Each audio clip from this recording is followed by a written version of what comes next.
mapatay ini Alternator. alternator, pag di mapatay battery. Nakupag ko naman natin. Ah, Ay.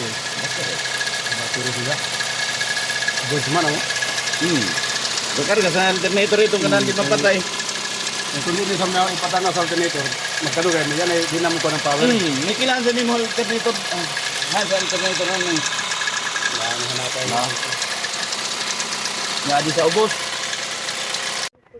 Hello guys, good morning. So welcome back to my YouTube channel. So mayroon tayong gagawin ngayong grass cutter. So nag-overheat to. Sisilipin natin yung valvula at saka yung piston. Kung anong nangyari sa piston ring. Parang loose compression siya pagka umiinit. So ito yung gagawin natin. So ito, baklas-baklas na yung mga cover. Yan, baklas na natin. Yan na rin yung mga tools natin. At ngayon tatanggalin natin yung ano nito. So binabara natin to ng langis dahil nag-vacuum siya. Lahat ng gasolina pumunta doon sa crankcase. So hinigop.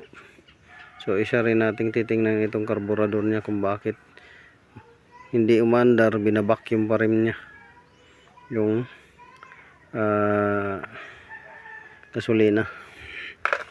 So yun, sundan nyo lang guys.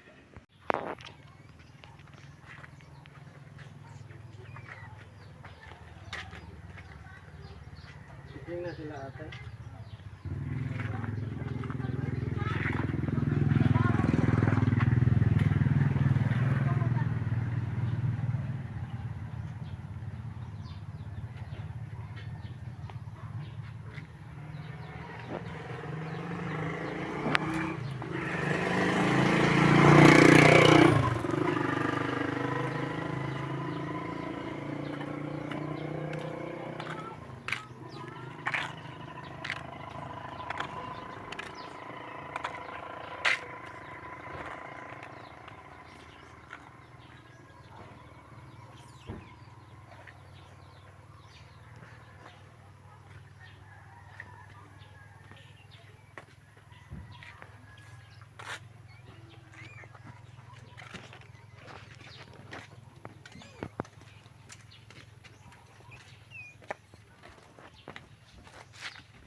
May issue sa transmission control system.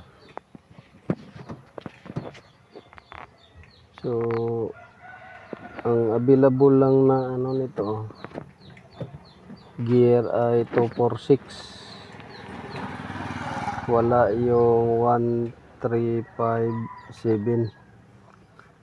So walang 1357, 246 lang ang mayroon.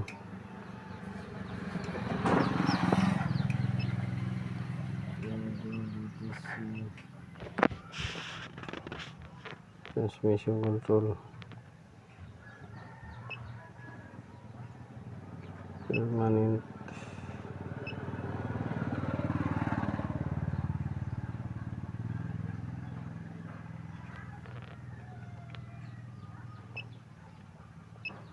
Record.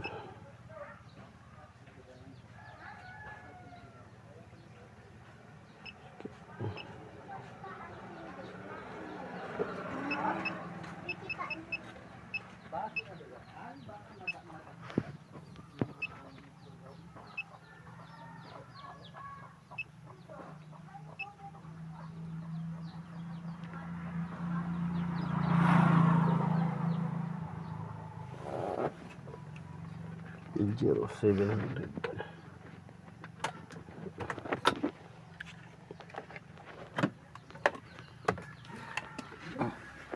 So walang 24. ay mayroong 246. Walang 135.7. 135.7. So, gagawin natin ito ay i-check natin yung TCM nya. So, check natin yung TCM, pero punta muna tayo dito sa fuse box para makita natin baka mayroong short dyan.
Ito natin.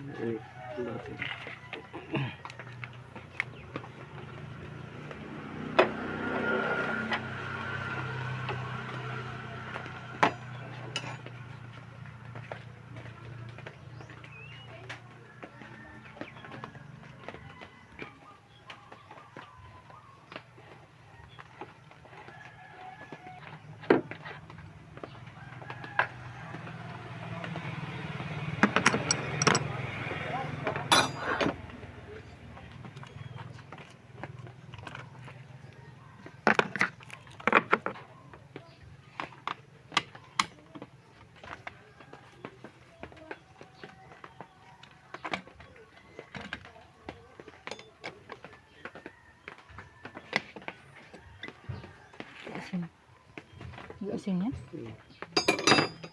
Siyempre niya po. Aray. Asin.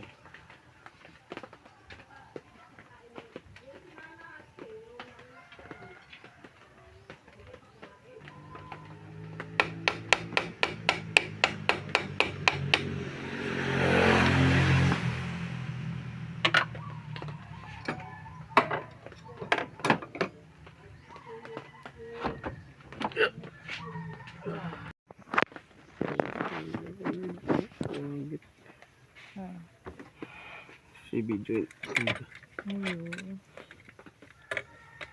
wagit.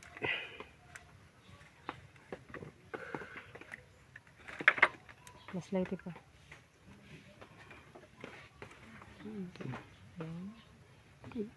Suka.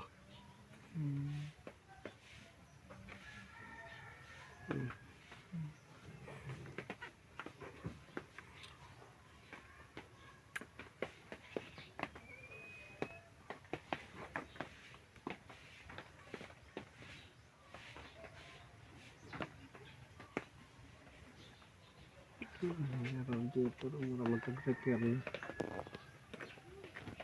Bago ko na ito pero ito tsura. Ni-repair. Bago na inilisan. Bago na-repair. Bago tag-ilisan. May crack? May crack ba? Oh, yeah, pero ito dinikitan? ito no. Dikit lang yan. Posible ganyan yung jaga ng ano. Malata. Ganyan yung jaga ng lipa. Street. Oh. No? Naman limpyuhan ra.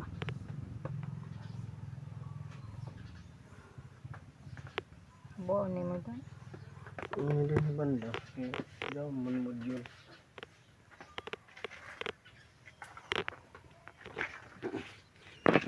Ito na to yun.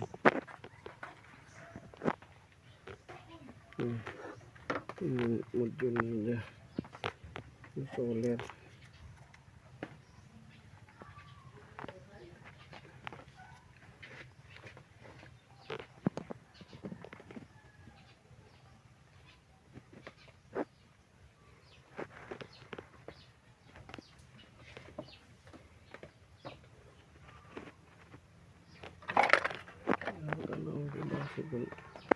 May kontak hilab kanila out dan ano ba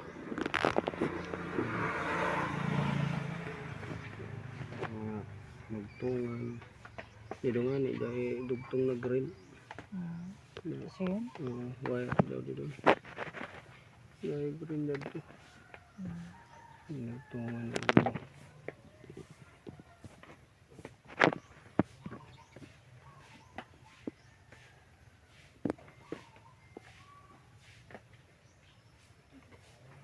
okay, mayroon lang siya 2, 4, 6, 1, 3 5, 7 waya.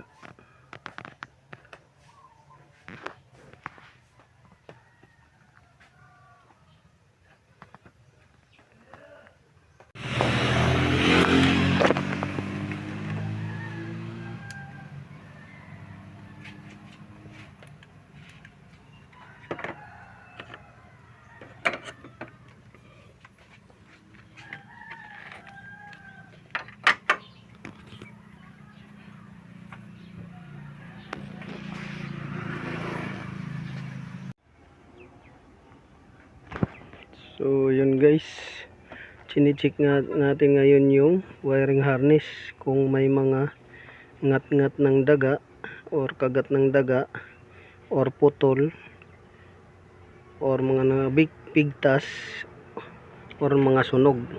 So dito may nakita tayo, ito may dugtungan, ayan, may dugtungan siya oh. Dinugtungan nila. So either naputol to or kinain ng daga. So yan, dahil may dugtungan, may mga talsik pa ng lead. So ngayon tatanggalin natin tong actuator. So itong actuator, compact nya. So itong actuator, nandyan yung push rod para sa dual clutch. So yan yung tatanggalin natin dahil ang problema nito walang 1357. So 1357 wala. So 2, 4, 6 lang. So yan yung check natin. Tapos na-confirm na natin na mali yung nilagay nilang langis, pang CVT, hindi pang manual transmission fluid, dual clutch, kundi pang CVT ang nilagay. So didrain pa natin yung langis, pero unahin natin muna itong check natin yung clearance, kung tama ba yung clearance, at saka yung flywheel nya, kung hindi ba masikip or nagpe-freewheeling ba.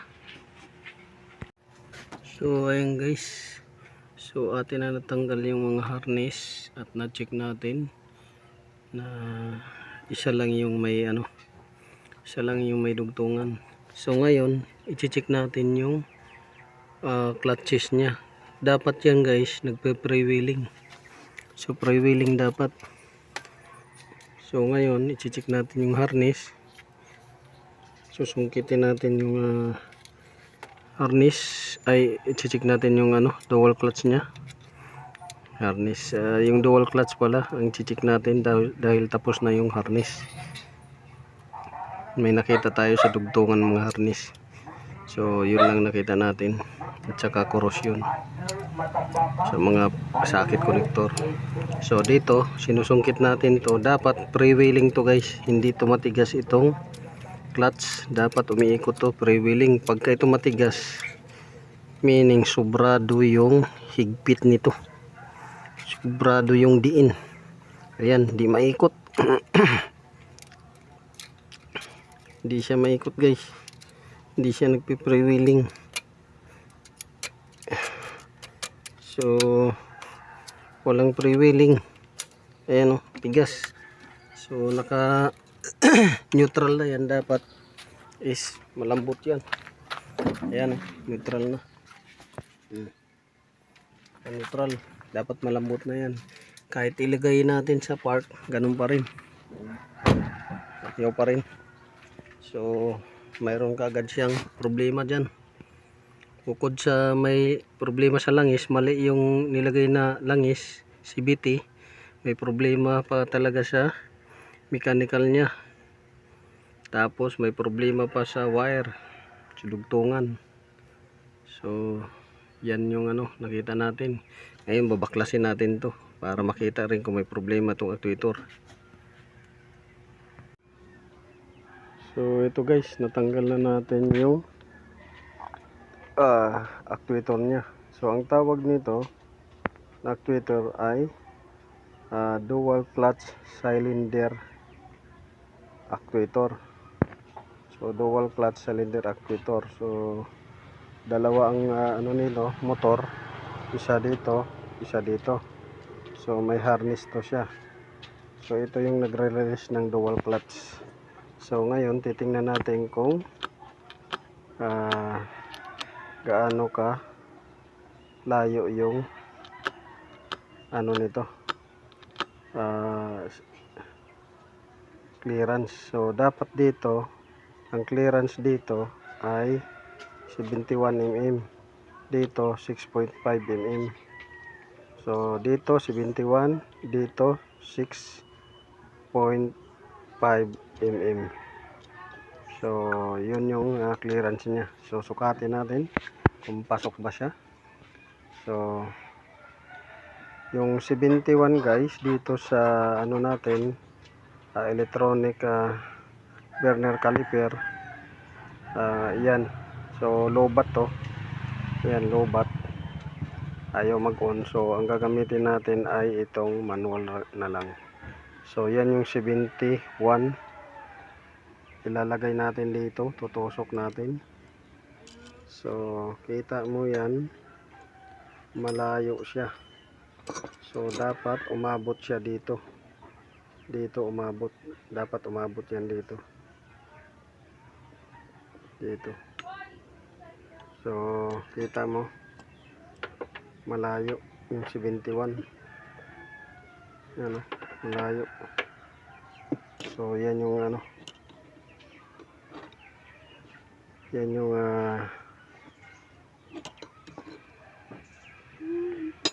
sukat niya. Kung ilalagay na mo naman to sa inches, nandito yung ano niya sa 2700. Ayan, 2700. So ayan o, malayo. So hindi na reset ang ano na to. So ating i-reset yan. Yan, tinanggal natin doon. Ating i-reset para kumana tong ano niya, clutches. So ginamitan natin ng burner caliper yan.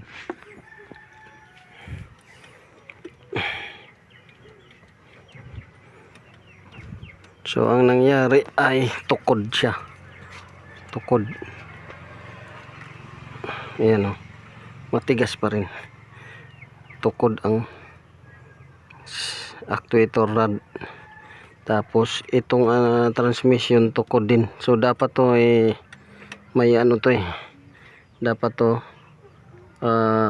pre-wheeling, dapat pre-wheeling yan siya, kaso hindi nagpe-pre-wheeling. So may problema. So ating ayusin yan para gumana. Stuck up pa yung rod niya.